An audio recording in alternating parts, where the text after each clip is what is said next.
एक बात मेरी समझ में नहीं आती, अरब के लोग हर साल मक्का क्यों जाते हैं? बादशाह सलामत, वो काबा है, लोग उसे अल्लाह का घर समझते हैं। ये बात है कुरान की, ये बात है हाथी वाले साल की।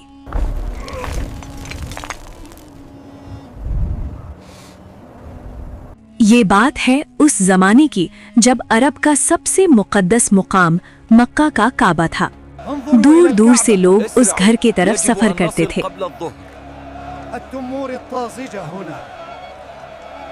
लेकिन यमन का बादशाह अब्राहा ये बर्दाश्त नहीं कर पा रहा था। ऐसा इबादत खाना बनाऊंगा कि अरब के लोग मक्का भूल जाएंगे। बादशाह सलामत, अब्राहा ने सना में एक अजीम गिरजा घर बनवाया जिसे कुलैस कहा जाता था। उसका इरादा था कि अरब के तमाम लोग काबा की जगह इस गिरजा घर का रुख करें। लोग काबा को छोड़कर कोई और जगह इबादत करें, ये कैसा हो सकता है? काबा अल्लाह का घर है, इसकी हुर्मत कोई काम नहीं कर सकता। रिवायत में आता है कि एक अरब ने उस गिरजा घर की तौहीन कर दी।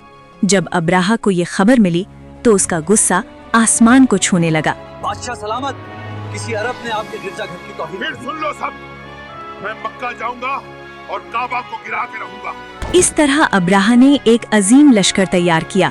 लश्कर में हजारों सिपाही थे और उनके साथ एक अजीब चीज थी जो अरब ने पहले कभी नहीं देखी थी।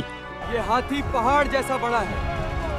इसका नाम महमूद है, ये काबा की दीवारें गिरा देगा। अब्राहा का लश्कर करीब आ चुका है, उनके पास हाथी हैं, हम उनका मुकाबला कैसे करेंगे? अरब के लोगों ने पहली बार जंग में हाथी देखे थे। इसी वजह से इस साल को तारीख में आमुल फील यानी हाथी का साल कहा गया। इस घर का एक ही रब है और वो खुद इसकी हिफाजत करेगा। ये थे अब्दुल मुत्तलिब, रसूल अल्लाह सल्लल्लाहु अलैहि वसल्लम के दादा। उन्हें यकीन था कि अल्लाह अपने घर की हिफाजत खुद करेगा। उस दिन सभी लोगों ने सिर्फ एक अल्लाह से दुआ मांगी। ऐ अल्लाह, अपने घर काबा की हिफाजत फरमा मेरे रब। ऐ परवरदिगार, हम तेरी ही पनाह चाहते हैं। रिवायत में आता है कि जब हाथी को काबा की तरफ मोड़ा जाता तो वो बैठ जाता, लेकिन जब उसे दूसरी तरफ मोड़ा जाता तो तुरंत चल पड़ता। महमूद, आगे बढ़ो। बादशाह सलामत, हाथी आगे नहीं बढ़ रहा है, आगे बढ़ो, काबा की तरफ चलो। बादशाह सलामत, हाथी मक्का की तरफ नहीं जा रहा। तब अल्लाह ने अपनी कुदरत का ऐसा मंजर दिखाया जो इंसानी तारीख में हमेशा के लिए लिख दिया गया। ये बात है सूरह फील की।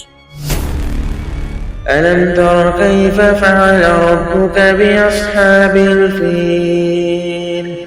अल्लाह ने उन पर झुंड के झुंड परिंदे भेजे। आसमान की तरफ देखो, इतने सारे परिंदे, उनके पंजों में पत्थर हैं। हर परिंदा पत्थर फेंक रहा था। ये परिंदे इतनी तादाद में कहां से आ गए? उनके पंजों में पत्थर हैं, ये हमारी तरफ आ रहे हैं। बचो, आसमान से पत्थर गिर रहे हैं। ये कोई आम परिंदे नहीं, ये अल्लाह का भागो, लश्कर को वापस मोड़ दो। ये जंग नहीं, अल्लाह का अजाब है। हाथी मक्का की तरफ नहीं जा रहा।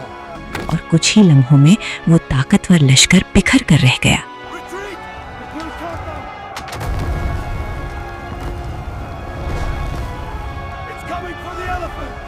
कुरान कहता है कि अल्लाह ने उन्हें ऐसा कर दिया जैसे खाई हुई फसल के टुकड़े।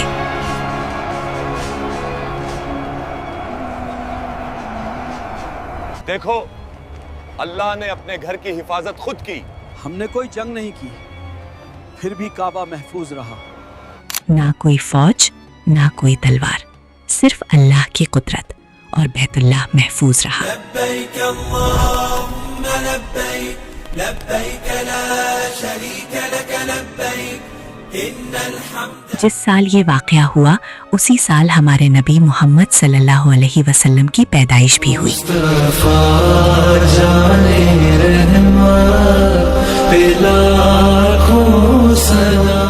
अब सवाल ये है, सूरह फील सिर्फ एक तारीखी वाक़या है या इसमें हमारे लिए भी कोई सबक है?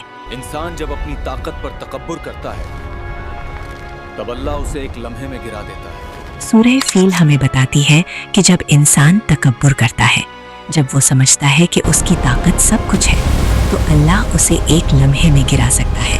اسی لیے یاد رکھیے، طاقت انسان کی نہیں ہوتی، طاقت صرف اللہ کی ہوتی ہے۔ جزاک اللہ خیر۔